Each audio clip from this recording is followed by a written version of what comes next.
কথাগুলো মন দিয়া শুনবেন। গাধাকে যখন সৃষ্টি করা হলো তখন গাধাকে বলা হলো, তোমাকে সকাল থেকে সন্ধ্যা পর্যন্ত প্রচুর পরিশ্রম করতে হবে, সারাদিন পিঠে বোঝা বয়ে বেড়াতে হবে, খেতে পারবে শুধুই ঘাস, তোমার মাথায় কোনো বুদ্ধি থাকবে না, আর তোমার আয়ু দেওয়া হবে 50 বছর।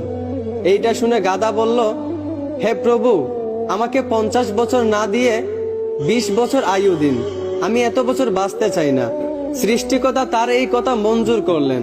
তারপর যখন কুকুরকে সৃষ্টি করা হলো তখন কুকুরকে বলা হলো, তুমি হবে মানুষের একজন কাছের বন্ধু, আর তোমার খাবার হবে মানুষের থেকে যাওয়া জুটা খাবার, আর তোমার আয়ু দেওয়া হবে 30 বছর। এইটা শুনে কুকুর সৃষ্টিকর্তার কাছে হাত জোড় করে বলল, হে প্রভু, আমি 30 বছর বাঁচতে চাই না, আমাকে 30 বছর থেকে 15 বছর আয়ু দিন। সৃষ্টিকর্তা তার এই কথাও মঞ্জুর করলেন। তারপর যখন বানরকে সৃষ্টি করলেন তখন বানরকে বলা হলো, তুমি শুধু এই গাছ থেকে ওই গাছে ঝুলতে থাকবে আর মানুষকে বিনোদন দেওয়ার চেষ্টা করবে, আর তোমার আয়ু দেওয়া হবে 20 বছর।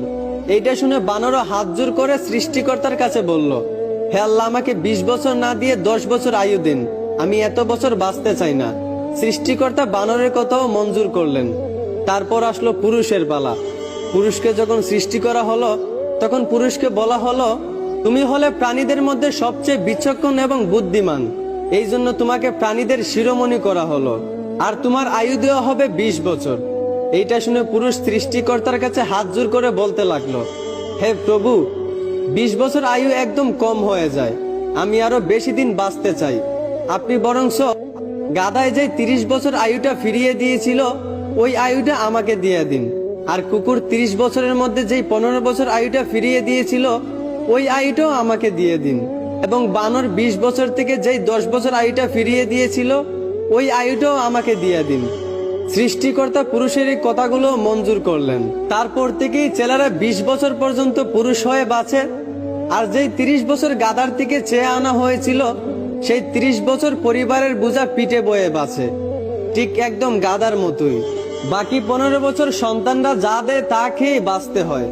যেমন একটা কুকুরকে মানুষ যা দেয় তা খেয়েই বাঁচে, ঠিক তেমনি একটা পুরুষও বাকি 15 বছর এইভাবেই কাটাতে হয়, ঠিক একটা কুকুরের মতোই।